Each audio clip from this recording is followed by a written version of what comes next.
एक सर ऐसे ही भर्ती परीक्षा रद्द हुई थी सर।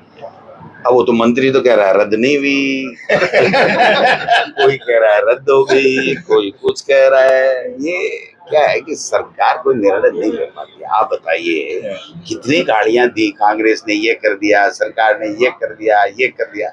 कोई बात नहीं, आपने गालियां दे के सत्ता लूट ली। अब आप 2 साल से क्या कर रहे हो ये तो बताओ।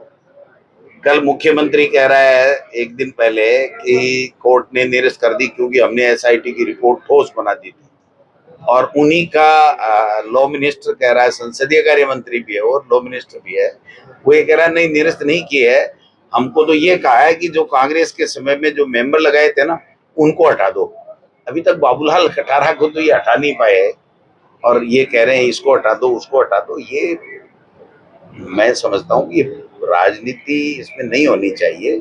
अगर वास्तव में कोई गड़बड़ी हुई है तो उसको सरकार निर्णय ले और निर्णय लेकर के जल्दी से जल्दी अगर दोबारा करानी हो, इनको रखना हो, सही लोगों को रखना हो। इसमें दोनों पहलू हैं। देखिए कि सही लोगों की जो है वो उनकी पीड़ा भी जायज है, लेकिन सरकार 1.25 साल से कोई निर्णय नहीं ले पा रही है। तो मैं समझता हूँ ये पूरी तरह फेल्योर है, क्योंकि दिल्ली से उनकी पर्ची आई नहीं और पर्ची के बगैर अपने विवेक से वो कोई फैसला कर नहीं सकते। ये हमारे प्रदेश का दुर्भाग्य है और इसीलिए हम सब परेशान हैं। आप सर बिहार चुनाव में भी जाग रहे हैं तो उससे क्या? वो तो राहुल गांधी जी का तो जलवा है। वहां पर वोट चोरी अधिकार यात्रा, वोट अधिकार यात्रा जो निकल रही है उसमें पूरा बिहार उमड़ रहा है और पूरे देश में एक माहौल बन गया है कि वास्तव में पहला जो चुनाव मोदी जी ने लड़ा वो जुमलों से, झूठे वादे करके, दूसरा सेना के शौर्य के पीछे छुप करके बालाकोट की बात करके, और तीसरा चुनाव वोट चोरी से जीता है।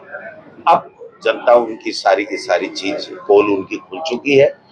हर तरफ से एक ही आवाज आ रही है कि वास्तव में ये तानाशाही और संवैधानिक संस्थाओं का दुरुपयोग करके ये चुनाव जीते हैं और संविधान को ये लोग मानते नहीं है। तो मैं समझता हूँ कि अब माहौल बदलेगा और बिहार से ये शुरुआत होगी और आने वाले समय में हिंदुस्तान में इंडिया गठबंधन की सरकार। एक सर राजस्थान में किरोड़ी लाल मीणा और हनुमान बेनीवाल एक दूसरे धन्यवाद।